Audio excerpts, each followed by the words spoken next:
And so, I am continuing the story of Peckforton Light Railway.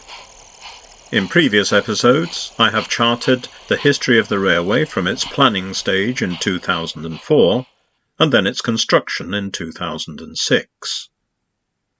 I also have explained why I abandoned track power in favour of battery power and radio control, how the line gained its identity, how 3D printing has affected my scratch building, and various ways in which I have attempted to run my railway as realistically as possible. We have now reached 2023. A major development in terms of permanent way was the extension of the sand quarry siding, which now includes a run-round loop and a link to the main line just outside Peckforton. This link also acts as a hypothetical branch into the grounds of Peckforton Castle. Here we see the first sand train to enter the new run-round loop shortly after the extension was finished and before ballasting had taken place. The structure at the end of the extension is the gatehouse for the new branch into Peckforton Castle. The gatehouse building was carved from 3 thermalite building blocks. This soft, aerated material is easily sawn with an old timber saw and can be carved, filed and scribed with chisels, rasps and screwdrivers. It was stained with cement dyes and the window frames 3D printed and glued in place with instant grab adhesive. Last year I described how various members of my local amateur dramatic society dressed up in 1930s costumes to be scanned in and then 3D printed by Dean at Design Scan Print 3D. This year, Dean paid another visit and scanned in a new batch of volunteers. This time, the brief was to be engaged in some activity relevant to the period. I'm in the process of painting the figures which Dean has sent me, and they will be appearing in future videos over the coming year. Turning to rolling stock, another loco joined the line in 2023. After reading an article in the Garden Rail magazine about building locos from card, I decided to give it a go and invested in a railroad card kit of a Hunslet-style loco. The finished article looked quite smart, with its printed lined livery and a few extra enhancements and an LGB motor block added to the final appearance. However, I quickly noticed that no matter how carefully I handled the loco, it became easily scuffed along the exposed edges of the card. Eventually, I ditched the card body and 3D printed one using parts supplied by my fellow GardenRails.org forumite, Steve Strickson. This is a model of a 3-foot gauge Hunslet called Huey. I'm very pleased with the outcome. Last year, I described drawing, printing and constructing a model of one of the Glyn Valley Tramway Bayer Peacock locos. I also mentioned how disappointed I was with the loco's Bachmann tramcar motor block. It lacked power. So I made my own, using 3D printed parts and an MFA Como gearbox motor.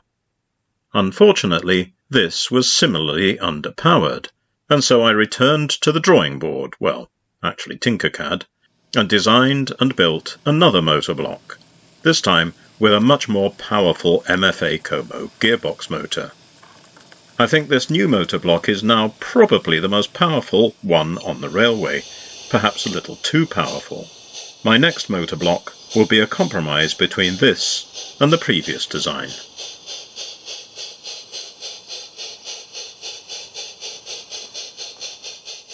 During 2022, you will have seen that I constructed a rake of 4 four-wheeled Glyn Valley Tramway coaches using my own 3D printed parts. This year, I fulfilled an ambition to construct a director's saloon for Lord Tollemache. For this, I used a 1901 Glyn Valley Tramway third-class coach as a basis. I opted for this, as it has only one centrally located door on each side. The interior was fitted out with a portrait of the chairman and 2 armchairs. At the other end is a desk and a chair, with a map of the railway on the wall behind. Having created the parts for the 1901 third-class coach, I am now in the process of constructing a couple of these with standard interiors. This will bring the total of Glyn Valley tramway coaches to 6, plus, of course, the director's saloon. If you have been following the development of my railway, you will know that I am very keen on running it as realistically as possible, particularly in terms of freight traffic. Over the years, I have evolved various computer-based freight management programs, the most recent of which being based on my trusty old Scion Series 3A pocket computer. This has worked well, but occasionally it would crash during a running session through lack of memory, its 1 megabyte of RAM being seriously compromised. Eventually, I invested in a Scion Series 5 with a whacking whole 8 megabytes of memory.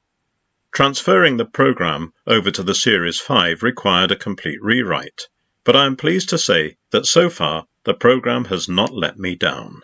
The technology may be dated, but at least I can see the screen in daylight, and it allows me to update the system on the fly. Another accomplishment this year has been the completion of a long-term video project. I decided to film the journey of a mixed train down and back up the line over the period of a year. Each month, I filmed a different episode, and eventually edited them all together into a single continuous journey. As you can see, some of the sessions proved to be quite challenging, especially this sequence, filmed in March during a blizzard. I also produced a set of videos charting the stories of each of the 5 stations on the railway, showing how each station has evolved over the past 17 years.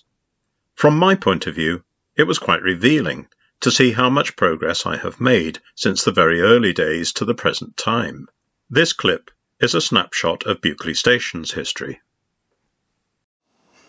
During the year, I hosted a visit by Zach Bond and Theo Jalil.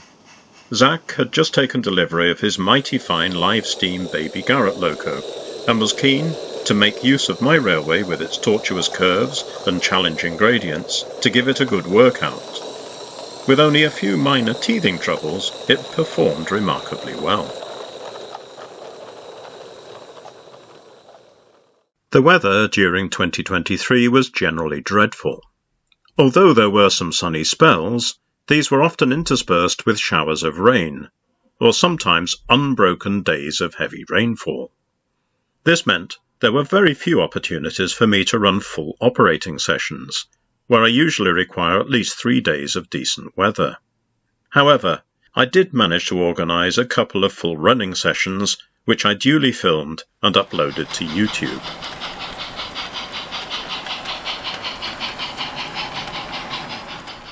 I also found time to locate and install a few line-side sound effects around the railway, making use of these very cheap, less than £10, sound cubes with built-in MP3 players.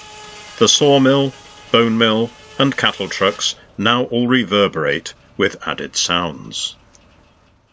As a result of reading that article on constructing locos from card, I invested in a very cheap second-hand card cutter, which I stumbled across on eBay. Despite being advertised as untested, I invested in a new blade and with help from Google got it working. So far, I've only produced some self-adhesive vinyl lettering, but in time, I might figure out how to make better use of it. Towards the end of November, my blog reached a particular milestone. It welcomed its 1 millionth visitor.